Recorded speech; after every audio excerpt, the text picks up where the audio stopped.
One of the biggest things going on in sports entertainment today is, and major sports, basketball, football, or whatever, that they've been tested for enhancement drugs. And everybody know that once the athlete get wounded or hurt, break something or pull something or sprain something, time is at the essence here. It takes the body, and they have done tests and study. All depends on the injury that you have. There's a certain time expected to take place with that healing. You know, you break a leg, you bruise a leg, or you pull, or you tear your ACL, where all this stuff is, or you know, get an MRI, and they tell you that, I mean, it's going to take a certain length of time for that healing to take forth. And some going to be out a half a season, if not another season, Brother Child, because of that particular injury. But we go into sports enhancement drug and a lot of stuff that it speeds up the healing. Human growth hormones and different injections that these people have. So they call it cheating because it makes you bigger, stronger, faster, does all. It'll get a common man, a common athlete an advantage. And so but now there's a price to pay with that. That's true. Steroids and all this, it'll make you big, faster, but there's a price at the end to pay. You know, and that's like, you know, paying the piper. Right now, you get your speed, you get your strength, you get all that right now, but at the end of it, there's a price to pay with your liver, your kidneys, your organ. Because what happened is it push and bring stress on everything, because now that you're bigger and faster, everything is working harder. But in the now, you getting an advantage. Well, I'm saying all this to say this is that if we just rest, if we just spend some time in recovery, and they stop trying to get an advantage and just wait on it, there is a place for that. Huh?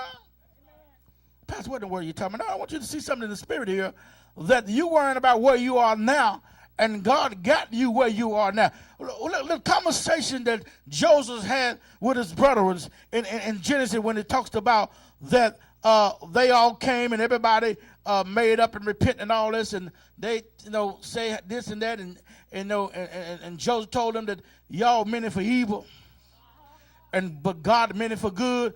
But he followed that conversation on with this, saying, I'm in the place. Well, I wish I had somebody.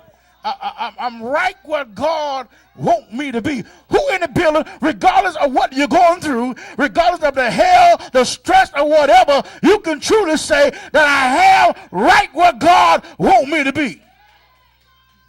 What you said in that preacher, because some folks trying to move and get away from the place that God got them, thinking that the grass is greener, thinking that, if I just change my locale, if I just change my location, things will be better. Take a seat here. But if you're right where God wants you to be, understand this, that there's protection night or day. They was covered night, and they was covered by day. Cloud by day, fire by night, as long as they remain up under covering of God. Look at somebody said there was protection. Now, if you move before me in the day, there's not going to be no cloud. If you move before me at night, there's not going to be no fire. Because the Bible says that they that are led by the Spirit of God. Look at somebody. There's a whole lot of moving going on. But I got a question for you. Are you led in your movement? Look at somebody and say, when you move with God, you're going to be covered and protected.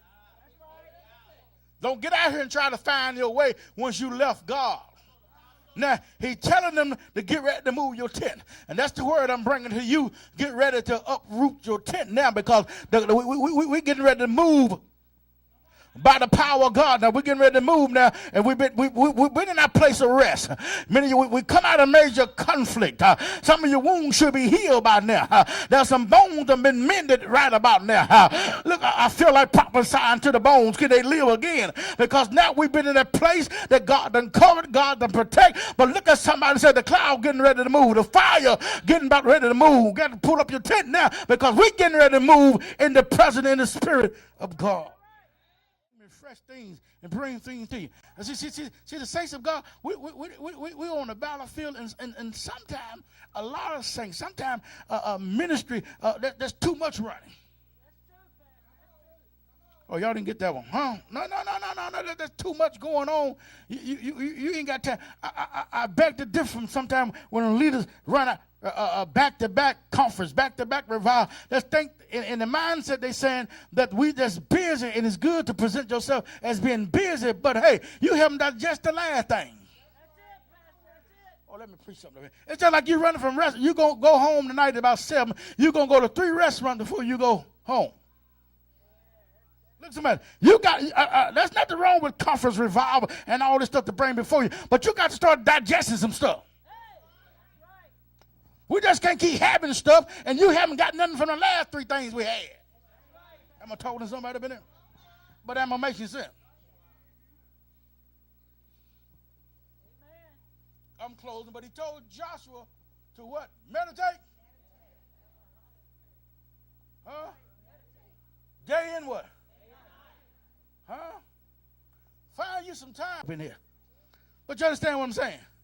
So you need time, and I know you got this thing called me time, but me time ain't that Macy. Come on now. Woo! You're all right, Pastor. Go ahead. Me time, that's ain't you no setting. I mean, I'm saying. Me time, you getting your nail did and hair did. Okay. Well, I'm just saying, wait.